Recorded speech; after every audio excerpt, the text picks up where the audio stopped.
In this particular video, we're going to have a discussion how you can be able to calculate pressure in solids and pressure in liquids. The first part is identifying that pressure in solids is given by the formula force over area. So meaning that the force has to be in newtons and the area has to be in meter square. So in this case, we appreciate that pressure equals to force over area. So this is the formula you'll be using in any given point you are supposed to work out pressure in solids. And you need to appreciate that pressure in solids depend on two factors. That is pressure depending on force, pressure depending on area. The smaller the area, the higher the pressure. The smaller the force, the smaller the pressure.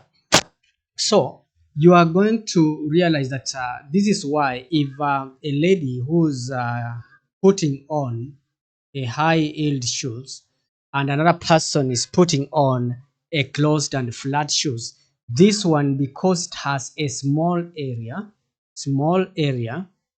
it means it's going to exert very high amount of pressure. Now, pressure in liquids is going to depend on other factors, like we need to write pressure in pascals is given by the formula. How do we calculate pressure in liquids? Pressure in liquids, we're going to say that's the height times the density of the liquid, and then we are going to multiply that to the gravitational field strength. That is gravitational field strength. In that way, we are going to say therefore that pressure in has to be, let us identify this first, because this has to be in meters, density has to be in kilogram per meter cubic, and this is Newton per kilogram. So that's why we're saying now that pressure equals to H rho G, whereby rho is the density of that particular liquid. So we need to appreciate that fact. So meaning that if we are told this liquid has a given height, 15 centimeters, the density of this liquid, density, which is rho, is given by 1.3 grams per centimeter cubic, and the pressure inside here, pressure of the gas equals to 1430 pascals, because we have pressure inside this particular point. So if you are supposed to work out the pressure down here at point X, pressure at point X, we're going to say pressure at X is going to be pressure of the gas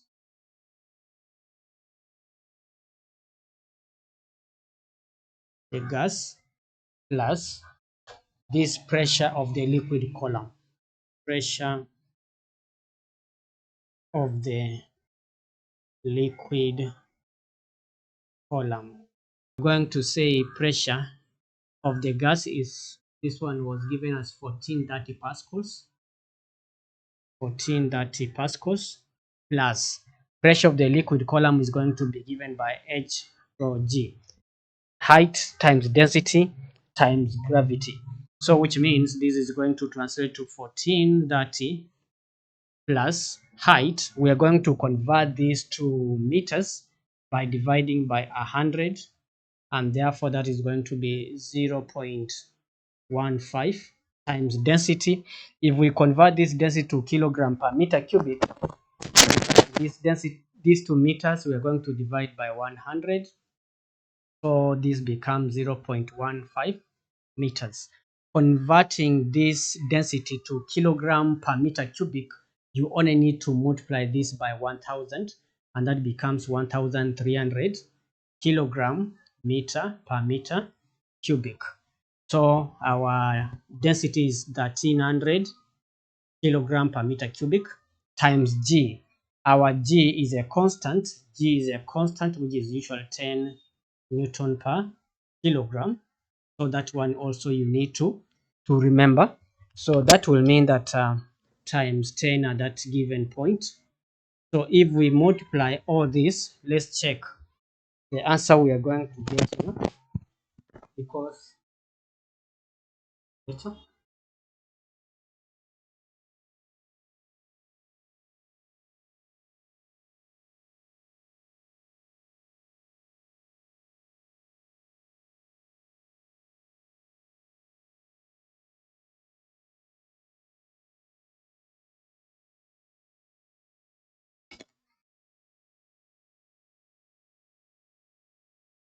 So if we put this in the calculator, we're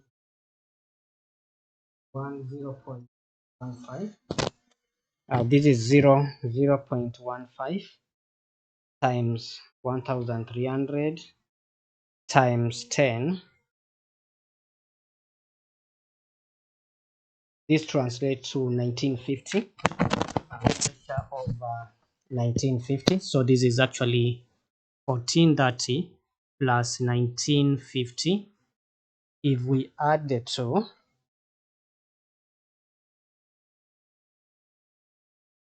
this becomes 3380 pascals. 3380 pascals. So the pressure at point X is 3380 pascals. So another question that you may be asked is how is pressure affected when temperature increases? How is this pressure at point X affected when temperature of the surrounding increases? How are you going to answer that? How is the pressure at point X going to be affected when the temperature around the surrounding is going to increase? How are you going to answer that?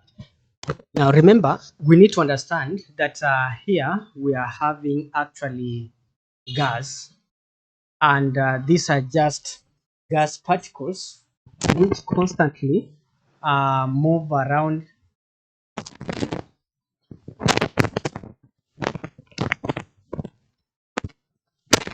So at this point we have these gas particles, and these gas particles, they are in a continuous random motion. As they move around, they collide with the walls of the container. So as they move around randomly, they collide with the walls of this container. So which means that they are going to exert a force. Yeah? When they move around, they are going to exert a force. So we have this particle moving around randomly. As they move around, they collide with the walls of the container, exerting a force. So if we are trying to answer the question to do with what happens to the pressure at point X when the temperature around is increased, it means that increase in temperature result to increase in the kinetic energy. Point 1, increase in temperature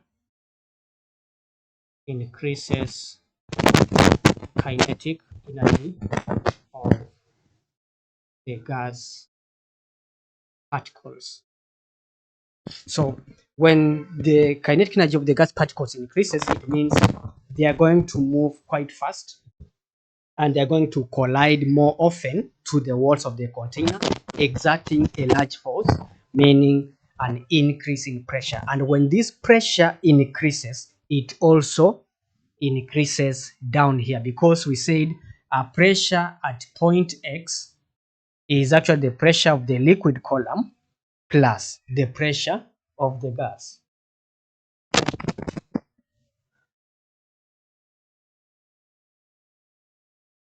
This makes the particles collide more often, collide with the wall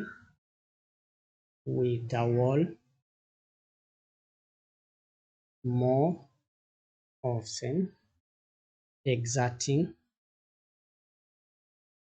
a large force, hence increase in pressure, So since there is higher pressure at this point, it will press the liquid down, hence pressure at point X is going to increase of the gas, increase of pressure of the gas, resulting an increased pressure at point X.